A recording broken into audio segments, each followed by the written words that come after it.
There are nights when the body tries to drain itself of the stress it's been hoarding for years.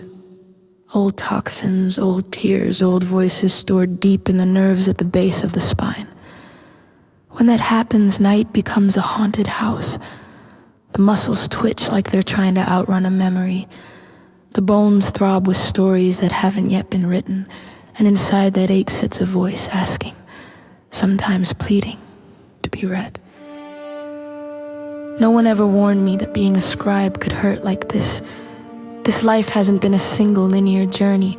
It has been a stack of lifetimes layered on top of each other, sprawling, bleeding, and interwoven like pages glued together by grief.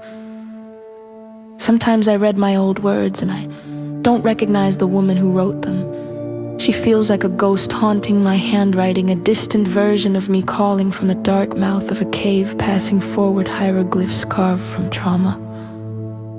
Time is dragging me toward a new grief, slow and merciless as a thaw. I feel it circling, this morning of loss and the collapse of what once held me upright. Some nights, the urge to curl myself into a fetal cave is so strong it feels ancestral. Let me sleep, I beg the walls, let me sleep until the hurting is done. Sing me the blues, baby. Throw me a fantasy parade to distract me from the ache. I'm tired, dear mothers of the lineage. The fatigue is catching up. My tears are pressing like a dam about to burst. Bring me a shot glass so I can wash them back. None of us knows the true aching of the other.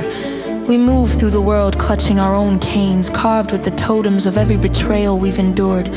I stand in my own storm, letting the ice rain pummel my face, letting the cold remind me that I am still here. Words spill out of me everywhere. In books, in poems, in music, in art. It's all tumbling out in chaotic shards that still somehow hold the shape of a heart. I always knew what lived beneath me. The sweet gray faces smiling back through the cracks, the memories that waited for me to become strong enough to look them in the eyes again. When you have traveled through otherkin realms, when you've carried stories from worlds that breathe differently, it hurts to leap backward into the density of this place. It hurts to hold the planets as they weep. It hurts to return to a body that keeps score. And yet, I still reach for hope. It's frayed but floating like a lone strand of rope in a rising tide.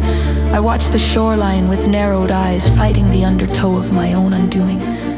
Be brave, I tell myself. Be wild, be decent. Don't let the world's noise sway your inner compass. Be loud when it counts and silent when it saves you. Walk unashamed even when your shadow trails behind like a handler.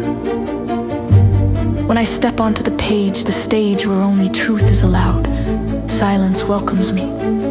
There is a peculiar freedom in stroking the human heart through language, in watching readers feel the very things I once had to face alone. Solving emotional puzzles with words has become the place where my spirit unfurls. Don't store the detritus inside your body. Loves it will weigh your legs and slow your steps.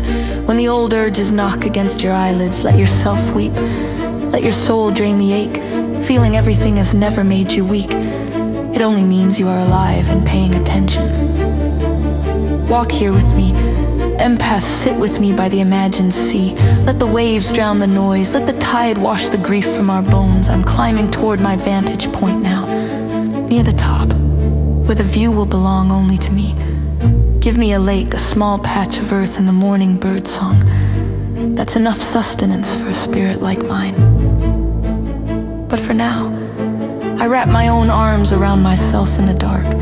These lines have been a temporary balm, a small quieting of the sympathetic ache that lives in the chambers of my chest. Tomorrow, the body will ache again. But tonight, at least for a moment, the words hold me.